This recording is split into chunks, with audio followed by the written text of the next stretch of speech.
Ce que je vais vous raconter est quelque chose que vous ne croiriez même pas possible dans la vraie vie. C'est le genre de choses qui semble trop bizarre, presque surréaliste. Mais je l'ai vécu, et je peux vous dire de première main que la réalité peut être plus étrange que n'importe quelle histoire que vous avez entendue. Je n'ai jamais été du genre à m'attarder sur l'inattendu. J'aimais que les choses soient claires, pratiques. Je gérais ma maison avec un sens strict de l'ordre, et j'attendais la même chose de ma femme. Nos rôles étaient clairement définis, et je ne voyais aucune raison d'introduire des complications inutiles. La vie était simple, du moins, c'est ce que je pensais. Ma femme, en revanche, était différente. Elle était toujours à la recherche de quelque chose de nouveau, quelque chose pour occuper son temps ou apporter de l'excitation. Elle n'était pas satisfaite de la routine et avait besoin de sentir qu'elle faisait partie de quelque chose de plus grand. Au début, je pensais que c'était juste sa nature. Elle avait une énergie agitée, un besoin de changement que je ne comprenais pas vraiment, mais que je tolérais. Elle aimait s'impliquer dans divers cercles sociaux, essayant constamment de s'intégrer ou de trouver un endroit où elle se sentait à l'aise. Elle était assez agréable, polie et désireuse de se faire des amis. Je pensais que c'était inoffensif, juste une partie de sa personnalité. Tant qu'elle assumait ses responsabilités à la maison, je n'avais pas de plainte. Mais avec le recul, je réalise maintenant qu'il y avait autre chose, une sorte de vide qu'elle essayait de combler. Elle voulait se sentir intéressante, avoir quelque chose à raconter, quelque chose qui la distinguait. À l'époque, je n'y prêtais pas beaucoup d'attention, pensant que c'était juste une de ces lubies passagères. La réalité de ce qui allait arriver plus tard était quelque chose qui dépassait complètement mon entendement à ce moment-là. J'avais mes propres centres d'intérêt, et j'en étais satisfait. Je ne pensais pas beaucoup à quel point nous étions différents à cet égard. Mais j'allais bientôt apprendre que ces différences entre nous étaient bien plus significatives que je ne l'avais jamais imaginé. Un soir, ma femme est rentrée du travail un peu abattue. Ce n'était pas son comportement habituel, et je pouvais voir que quelque chose la tracassait. Naturellement, je lui ai demandé quel était le problème. Elle a soupiré, posant son sac sur le comptoir de la cuisine, et a commencé à parler de ses collègues. Elle a dit qu'ils avaient tous des hobbies fascinants. Certains jouaient au tennis, d'autres au golf, et quelques-uns faisaient même de la poterie. Ils avaient toujours quelque chose à partager, des histoires sur leur week-end ou les nouvelles compétences qu'ils apprenaient. Elle a expliqué qu'elle se sentait dépliquée parce qu'elle n'avait rien de tel à offrir. Je les écoute et je m'intéresse, a-t-elle dit, et je me sens à l'aise dans le groupe, mais je veux être plus qu'une simple auditrice. Je veux être celle qui a quelque chose d'intéressant à dire, pour une fois. Elle a continué, disant qu'elle voulait un hobby bien à elle, quelque chose d'unique qui la ferait se sentir vivante, quelque chose de différent de ce que faisaient ses collègues. Je l'ai écoutée avec une certaine indifférence au début. D'après mon expérience, tous les problèmes commençaient de la même manière. Une femme qui s'ennuie avec trop de temps libre. Je pensais que c'était encore un cas de ce genre. Pourtant, je ne l'ai pas rejetée outright. Elle semblait réellement perturbée, alors j'ai hoché la tête et lui ai dit qu'on trouverait une solution. Ça ne ferait pas de mal d'explorer quelques options si ça pouvait la sortir de cette morosité. Au fond de moi, je savais déjà que trouver ce hobby spécial ne serait pas une tâche facile. Je l'avais vu perdre intérêt pour des choses auparavant, passant rapidement d'une activité à une autre. Mais cette fois, elle semblait déterminée, comme si elle avait vraiment besoin de quelque chose à quoi s'accrocher. Alors, j'ai décidé de jouer le jeu. Peut-être que ce serait bon pour elle d'avoir quelque chose sur quoi se concentrer. Je lui ai dit que je me renseignerais, que je demanderais à mes collègues ou connaissances s'ils avaient des idées, et qu'on pourrait aussi regarder en ligne. Elle a semblé soulagée que je sois prêt à l'aider. Je suppose qu'elle pensait que cela signifiait que je comprenais ce qu'elle traversait. Mais honnêtement, je voulais juste qu'elle trouve quelque chose pour qu'elle arrête de se plaindre. C'était plus facile de maintenir la paix ainsi. En l'observant ce soir-là, je me demandais si c'était juste une phase passagère ou si elle se sentait vraiment perdue. Quoi qu'il en soit, je pensais que ça valait la peine de lui trouver quelque chose à faire. Après tout, si elle était occupée avec ses propres centres d'intérêt, elle serait moins susceptible de devenir agitée et de ramener cette énergie à la maison. J'ai pris sur moi de l'aider à trouver ce hobby dont elle était si enthousiaste. Au travail, pendant les pauses, j'ai commencé à demander à mes collègues s'ils ou leurs femmes avaient des passe-temps intéressants. Je n'étais pas vraiment habitué à ce genre de conversation, mais je pensais que ça valait l'effort si ça signifiait que ma femme me laisserait tranquille. Certains gars ont mentionné la pêche, la peinture, ou même apprendre à jouer d'un instrument de musique. J'ai pris note mentalement de toutes les suggestions, pensant les lui soumettre plus tard. Le soir, je me suis assis avec elle, et nous avons passé en revue certaines des options. Nous avons même cherché en ligne des cours et des activités dans notre région. Ça me semblait bizarre, moi, assis là, à parcourir des ateliers de poterie, des sessions de yoga et des cours de cuisine. Ce n'était pas mon truc, et franchement, ça ne m'intéressait pas du tout. Mais elle semblait pleine d'espoir, et j'étais déterminé à trouver quelque chose qui la garderait engagée. Après tout, une femme occupée est une femme heureuse, du moins, c'est ce que je croyais. Nous l'avons inscrite à quelques-uns de ses cours. L'un était un atelier de poterie que les femmes de certains de mes collègues avaient recommandé. Elle était enthousiaste au début. Elle allait au cours, rentrait à la maison en parlant de combien il était relaxant de travailler l'argile, et ramenait même quelques pièces qu'elle avait faites. Je me disais, eh bien, peut-être que ça fera l'affaire. Pendant quelques semaines, tout allait bien. Elle semblait satisfaite, et je pensais que nous avions enfin trouvé quelque chose qui tenait. Mais, comme je l'avais à moitié anticipé, elle a vite commencé à perdre intérêt. Un soir, elle est rentrée en soupirant, disant que la poterie n'était pas vraiment ce qu'elle cherchait. Elle a admis que ça lui donnait l'impression de suivre la foule encore une fois, de faire quelque chose que n'importe qui pouvait faire. Elle voulait quelque chose de plus unique, quelque chose qui se démarquerait. Je savais alors que nous étions revenus à la case départ. Tout cet effort, et nous n'avions toujours pas trouvé ce qu'elle voulait. Ne voulant pas abandonner facilement, j'ai essayé de suggérer quelques autres options. Un cours de peinture cette fois, puis des clubs de randonnée en plein air. Elle a essayé aussi.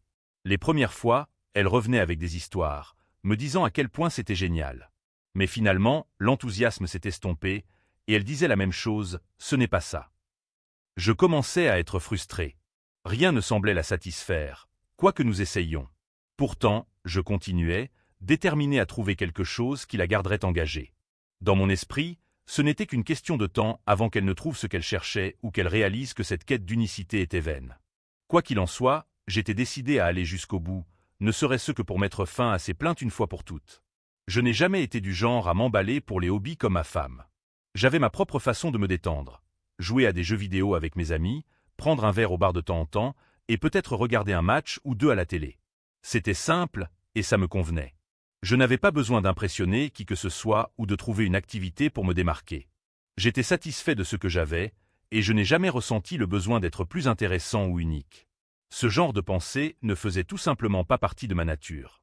Une nuit, je faisais défiler TikTok, quelque chose que je faisais occasionnellement quand je n'avais rien d'autre à faire. Je ne cherchais rien en particulier, juste à passer le temps. En parcourant les vidéos, un clip a attiré mon attention. Une femme montant un cheval au son de Be My Lover. C'était Tapax en Graveleuil, avec elle qui bougeait gracieusement en synchronisation avec la musique. J'ai fait une pause un instant, regardant alors qu'elle montait avec assurance, le cheval répondant à chacun de ses mouvements. Ça semblait exaltant, et je me suis dit, ça, c'est différent. Une idée a commencé à germer dans ma tête. Je savais que ma femme était désespérée de trouver quelque chose d'excitant et d'unique, et cela semblait être le genre de chose qui pourrait faire l'affaire. L'équitation n'était pas quelque chose qu'on voyait tous les jours, et ce n'était certainement pas comme le tennis ou la poterie. Il y avait un frisson là-dedans, quelque chose qui pourrait lui donner ce sentiment d'excitation qu'elle recherchait. J'ai pensé que ça valait le coup d'essayer. Quand je lui en ai parlé, elle s'est illuminée instantanément. Ses yeux se sont écarquillés, et elle s'est penchée vers moi, me demandant plus de détails sur ce que j'avais vu.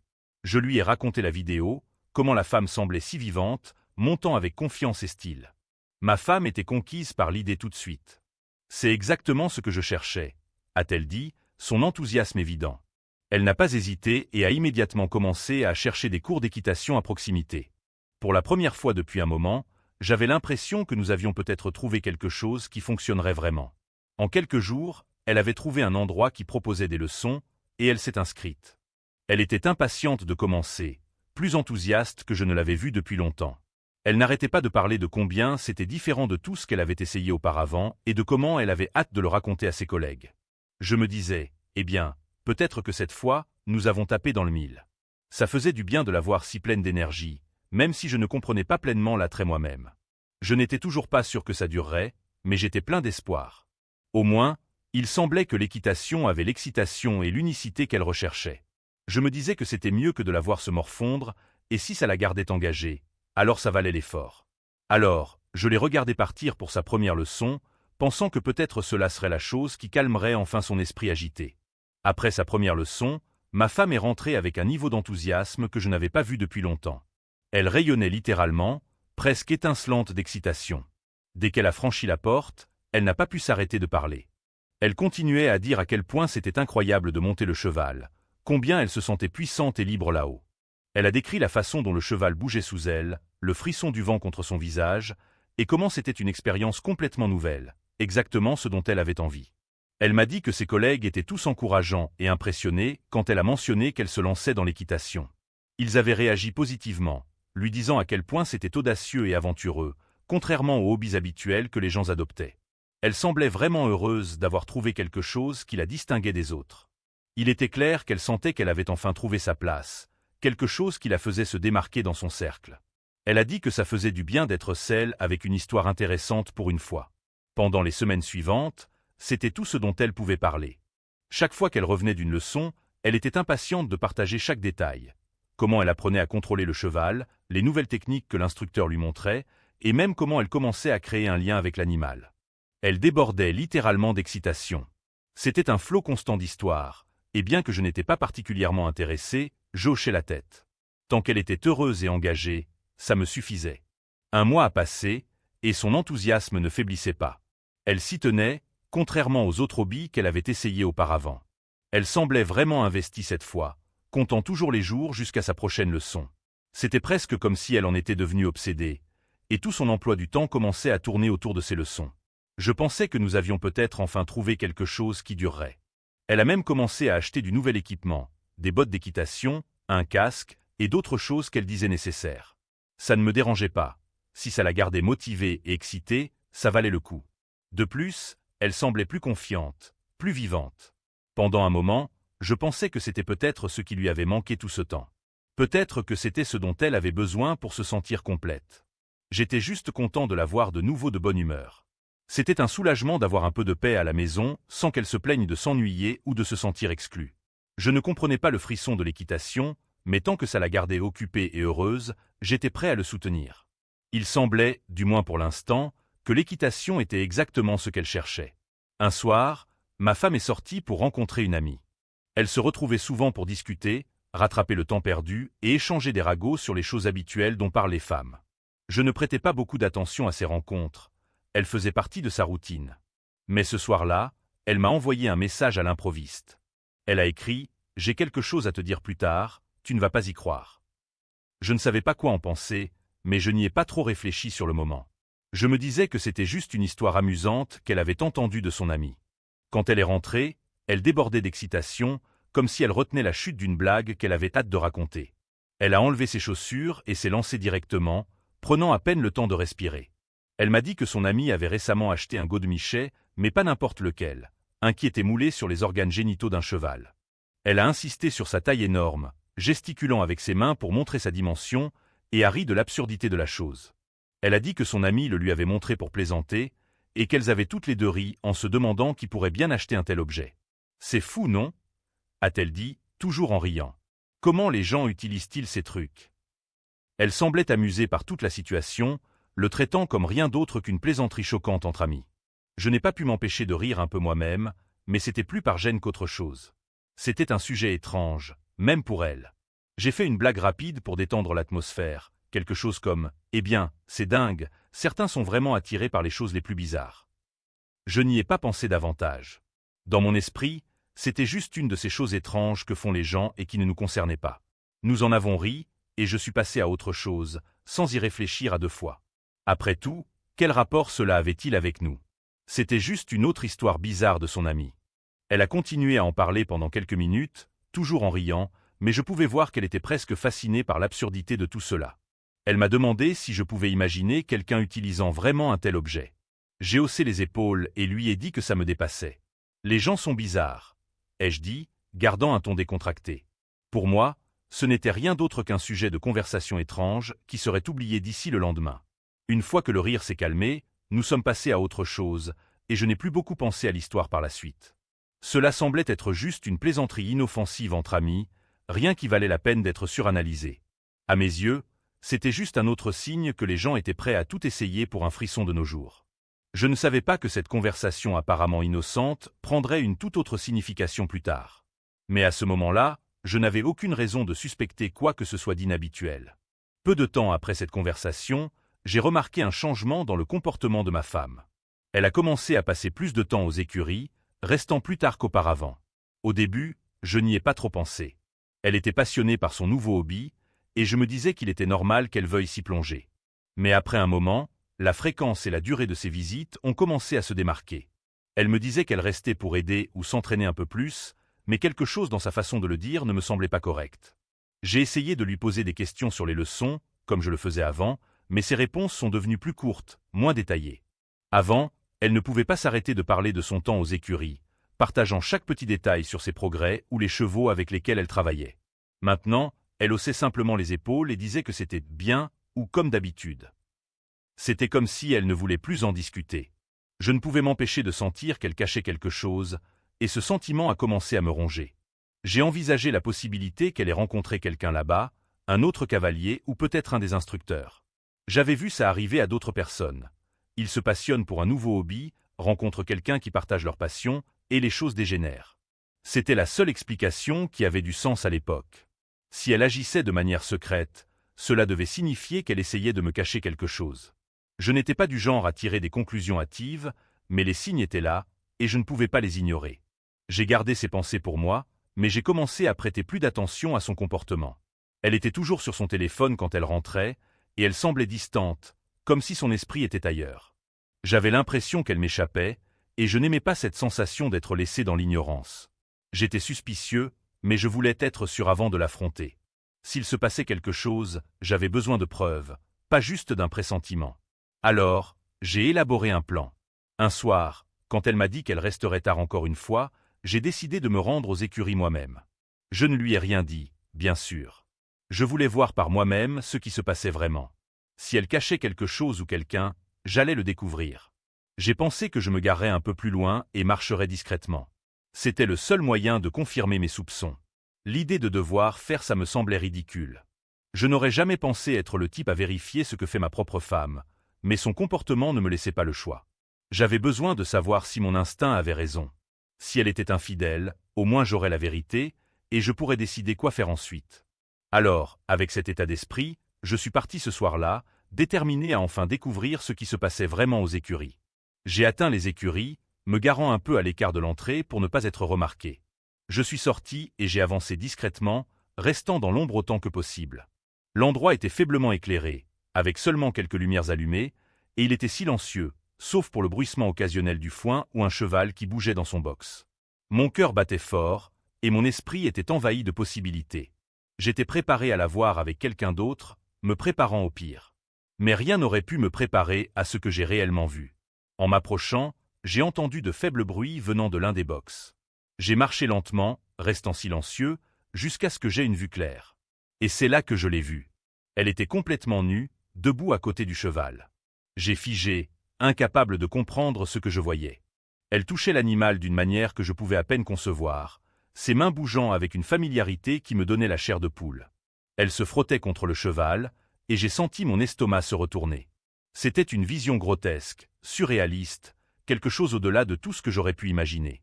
Mes yeux se sont écarquillés, et je suis resté là un moment, incapable de réagir. Tout à quoi je pouvais penser, c'était « mieux vaut que ça ait été un amant ». Ça aurait été compréhensible, quelque chose que j'aurais pu gérer rationnellement. Mais ça, c'était au-delà de la raison. J'ai senti une colère monter en moi, mêlée d'une vague de dégoût. Je ne pouvais plus me retenir. J'ai avancé et j'ai crié son nom, ma voix résonnant dans le silence de l'écurie. Elle a sursauté, surprise, et a immédiatement essayé de se couvrir, attrapant précipitamment ses vêtements. « Ce n'est pas ce que tu crois », a-t-elle crié, sa voix tremblante. Elle avait de la peur dans les yeux, comme si elle savait qu'elle avait été prise dans quelque chose d'indicible. Mais je ne pouvais pas écouter ses excuses. Il n'y avait aucune explication pour ça, aucun mot ne pouvait justifier ce que je venais de voir. Je n'ai rien dit d'autre. Je me suis retourné et j'ai marché vers la voiture, mais pas lourd de colère et de dégoût. Sa voix me suivait, plaidant, essayant d'expliquer, mais c'était trop tard. Je ne voulais pas l'entendre. Quoi qu'elle allait dire, je savais que ça ne changerait rien. L'image était gravée dans mon esprit, et je savais qu'il n'y avait pas de retour en arrière possible. Quand je suis arrivé à la voiture, mes mains tremblaient alors que je cherchais les clés. Je pouvais encore l'entendre crier derrière moi, mais je ne me suis pas retourné. Je suis monté dans la voiture, j'ai claqué la porte et j'ai démarré. Je ne savais pas où j'allais, mais j'avais besoin de m'éloigner, de mettre autant de distance que possible entre moi et cette scène horrible. Il n'y avait pas de retour possible. Quand je suis rentré à la maison, j'étais furieux. Je ne pouvais même pas penser clairement.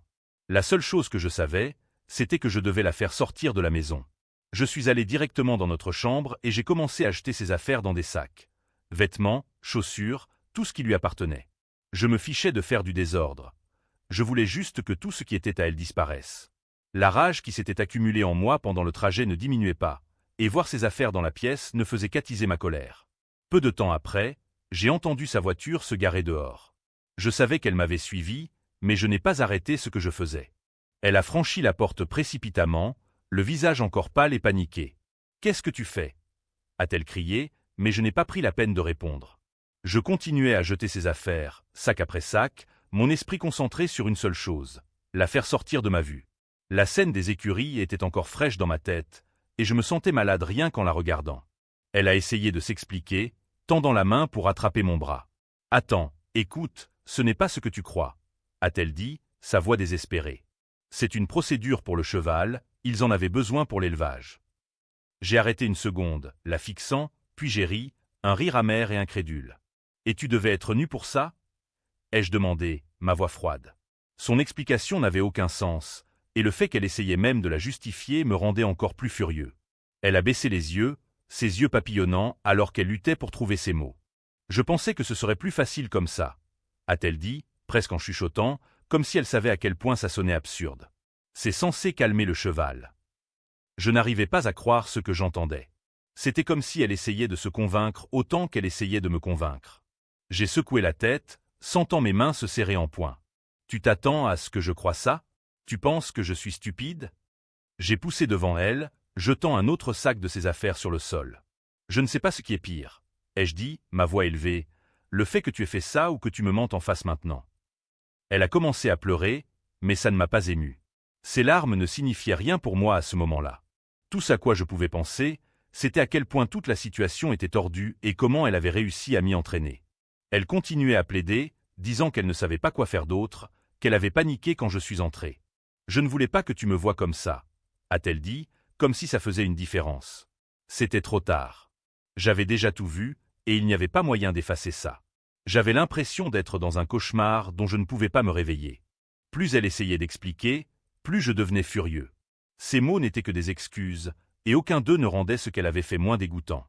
Je continuais à emballer ses affaires, ignorant ses sanglots et ses tentatives de saisir mon bras. À ce stade, j'en avais fini d'écouter. Je me fichais de ce qu'elle avait à dire. Tout ce que je savais, c'était qu'elle avait franchi une ligne qui ne pouvait pas être défaite. Elle m'avait trahi d'une manière que je n'aurais jamais cru possible. Pour moi, quoi que nous ayons eu, c'était fini. Je me suis tenu là, la regardant, ne ressentant rien d'autre que de la rage et du dégoût. Les mots sont sortis avant même que je puisse y réfléchir. Comment as-tu pu me trahir comme ça? Avec un cheval, de toute chose? Ai-je crié, ma voix résonnant dans la pièce. Je pouvais à peine croire que je le disais, mais la réalité était encore plus difficile à comprendre. Tu as choisi un cheval plutôt que ton propre mari. Te rends-tu compte à quel point ça semble insensé? Elle a tressailli à mes mots, mais je m'en fichais. Il n'y avait aucun moyen de donner un sens à ce qu'elle avait fait. Elle a essayé de s'approcher, tendant la main comme pour toucher mon bras, mais j'ai reculé, refusant de la laisser s'approcher. « N'essaie même pas » ai-je lancé, mes yeux fixés sur les siens. « Tu penses pouvoir expliquer ça? Il n'y a rien que tu puisses dire qui rendra ça acceptable. » Ses larmes continuaient de couler, et elle secouait la tête, répétant que ce n'était pas ce que ça semblait être. Mais c'était trop tard pour les excuses. Je l'avais vu de mes propres yeux, et aucune discussion n'allait changer ce qui s'était passé. Comment as-tu pu choisir quelque chose comme ça plutôt que moi? Ai-je continué, ma voix devenant plus forte. J'ai entendu parler d'infidélité, mais ça, c'est au-delà de tout ce que j'aurais pu imaginer. Je sentais mes mains trembler de colère, mes poings se serrant alors que je luttais pour garder mon calme. Tu m'as humilié d'une manière que je ne peux même pas décrire. As-tu la moindre idée de ce que tu as fait? Je voyais la culpabilité et la peur dans ses yeux, mais ça n'avait plus d'importance. Il n'y avait pas de retour en arrière possible. Elle continuait à insister que c'était juste une procédure, que c'était pour le bien du cheval et rien de plus, mais ses mots semblaient vides, comme si elle s'accrochait à des fétus de paille. « C'est ton excuse » ai-je répliqué. « Que tu devais faire ça pour le cheval, et que tu pensais que être nu était nécessaire. Entends-tu seulement ce que tu dis ?» Je pouvais voir qu'elle était désespérée, mais chaque mot qu'elle prononçait ne faisait que m'enrager davantage.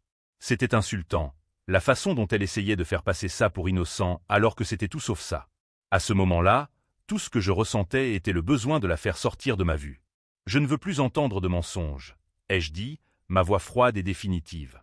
Prends tes affaires et pars maintenant. Elle a commencé à plaider, disant qu'elle pouvait tout expliquer, mais j'en avais fini. Je n'allais pas rester là, à écouter plus de ces absurdités. La trahison était trop profonde, trop brute. Peu importait ce qu'elle disait, il n'y avait pas moyen de réparer ça. J'ai attrapé ses sacs, les lui mettant dans les mains alors qu'elle pleurait, essayant encore de me faire écouter. Tu m'as échangé contre un cheval, ai-je dit, secouant la tête. Pense à ça. Tu as abandonné ton mariage pour quelque chose qui n'a même pas de sens. Les mots étaient amers dans ma bouche, et je pouvais à peine croire que je devais les dire, mais ils étaient vrais, et il n'y avait pas moyen d'y échapper. Alors que je la poussais dehors, elle s'est retournée, toujours en pleurs, essayant encore de m'atteindre. « S'il te plaît, laisse-moi expliquer », a-t-elle supplié, mais je ne lui ai pas donné une chance. « C'est fini », ai-je dit, fermant la porte derrière elle. « Tu as fait ton choix. » La maison semblait vide et froide alors que je restais là, écoutant ses pas s'éloigner. La réalité de tout cela commençait à peine à s'installer, et même si j'essayais d'y donner un sens, il n'y avait aucune logique à trouver. Ce qu'elle avait fait était au-delà de la compréhension, et je savais que rien de ce qu'elle dirait ne pourrait jamais changer ça. Le processus de divorce a été aussi froid et clinique que je m'y attendais. Une fois que je l'ai mise dehors et que j'ai clairement fait comprendre qu'il n'y avait pas de retour en arrière, nous avons entamé les formalités. J'ai contacté un avocat le lendemain, déterminé à tout régler rapidement. Il n'y avait aucun sens à prolonger les choses. Je savais ce que j'avais vu, et il n'y avait aucune raison de prétendre que la réconciliation était même une option. On aurait dit des étrangers, deux personnes sans aucun lien entre elles. Elle a essayé de me contacter quelques fois, envoyant des messages et demandant si nous pouvions parler, mais je l'ai ignoré. Je n'avais plus rien à dire. La trahison était trop profonde, et je n'avais aucun intérêt à entendre plus d'excuses. Mon avocat a clairement indiqué qu'il valait mieux garder les choses simples. Il n'y avait pas besoin de faire une scène ou de compliquer le processus, et j'étais d'accord. Plus vite nous pourrions mettre fin aux choses, mieux ce serait pour nous deux. Nous avons demandé un divorce sans faute, et les papiers ont été traités rapidement. Nous n'avions pas d'enfants, donc il n'y avait pas de bataille pour la garde ou quoi que ce soit de ce genre à gérer. Les seules choses que nous devions diviser étaient nos biens, ce qui n'était pas difficile. Elle avait déjà déménagé, et la plupart de ses affaires étaient parties. Nous nous sommes mis d'accord sur la répartition de nos économies et de la maison sans trop de disputes. Elle semblait aussi vouloir mettre fin aux choses discrètement, et pour ça, j'étais reconnaissant. Toute la situation était déjà assez humiliante. La dernière chose que je voulais était de la prolonger en public. Tout au long du processus, je n'ai pas dit à mes amis ou collègues la véritable raison de notre divorce. J'ai gardé les détails pour moi, disant simplement que nous nous étions éloignés. C'était plus facile ainsi. Je n'avais pas besoin de leur pitié ou de leur jugement. Plus important encore, je ne voulais pas ruiner sa réputation. Malgré tout ce qu'elle avait fait, je me disais qu'il n'y avait aucun intérêt à détruire davantage sa vie. Peut-être qu'un jour, elle réfléchirait à ses actions et réaliserait les conséquences de ses choix. Une fois le divorce finalisé, je me suis concentré sur avancer dans ma vie. Je me suis plongé dans mon travail et mes routines habituelles. Je sortais avec des amis, je restais occupé, et j'essayais de ne pas m'attarder sur ce qui s'était passé. Ce n'était pas facile. Il y avait des moments où le souvenir de ce que j'avais vu revenait, et je ressentais cette même vague de dégoût. Mais je faisais de mon mieux pour le repousser. Elle n'était plus une partie de ma vie, et ce chapitre était clos. Quant à elle, je n'avais aucune idée de comment elle allait. Elle avait déménagé dans une autre partie de la ville, et nous n'avions plus de contact. J'ai entendu par des connaissances communes qu'elle essayait de remettre sa vie en ordre, mais je n'ai pas demandé de détails. Je n'avais aucun intérêt à savoir comment les choses se passaient pour elle. Pour moi, nous étions finis, et il valait mieux que ça reste ainsi. En fin de compte, je savais que le divorce était la bonne décision. Ça nous a permis à tous les deux d'avancer, même si ça signifiait prendre des chemins séparés. Elle avait fait son choix, et j'avais fait le mien. Nous n'étions pas destinés à être ensemble après tout ce qui s'était passé. Peut-être qu'avec le temps, elle réfléchirait à ses actions et en tirerait des leçons. Mais pour l'instant, nous étions sur des chemins différents, et je n'avais aucune intention de regarder en arrière.